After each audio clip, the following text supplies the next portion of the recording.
வணக்கம். இன்னைக்கு நாம பார்க்க போறது உலக புகழ் பெற்ற கோவில்பட்டி கடலை மிட்டாய். இது வெறும் இனிப்பு மட்டும் இல்ல, நம்ம ஊரோட பாரம்பரியம். கடலை மிட்டாய் செய்ய ரொம்ப குறைவான பொருட்கள் இருந்தாலே போதும். முதல்ல நல்லா வறுத்த நிலக்கடலை 1 கப் எடுத்துக்கோங்க. அடுத்தது அதே அளவுக்கு பொடி செஞ்ச பாகு வெல்லம். முதல்ல ஒரு கனமான வாணலியை அடுப்புல வச்சு நிலக்கடலையை நல்லா வறுத்து எடுத்துக்கலாம்.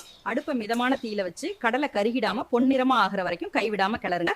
வறுத்த கடலை நல்லா ஆறின பிறகு உங்க 2 கைகளையும் வச்சு தேய்ச்சி அதோட தோலை நீக்கிடுங்க.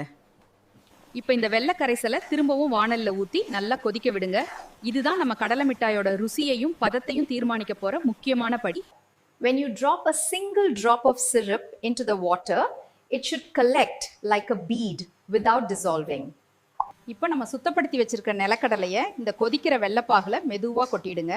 பாகு எல்லா கடலையிலையும் படுற மாதிரி வேகமா கிளறி விட வேணும். மிட்டாய் சூடா இருக்கும் போதே ஒரு கரண்டி அல்லது சப்பாத்தி கட்டையால சமமா தேய்ச்சி விடுங்க. கை சுடாம இருக்க கரண்டியில லேசா நெய் தடவிக்கிட்டா தேய்க்கிறதுக்கு ரொம்ப வசதியா இருக்கும். சூடாக இருக்கும் போதே கத்தியால் வெட்டி விடுங்கள். துண்டுகள் ஒட்டாமல் அழகாக வரும். பாருங்க, நம்ம வீட்டிலேயே செஞ்ச சுத்தமான மொறுமொறுப்பான கோவில்பட்டி கடலை மிட்டாய் சூப்பரா ரெடி ஆயிடுச்சு.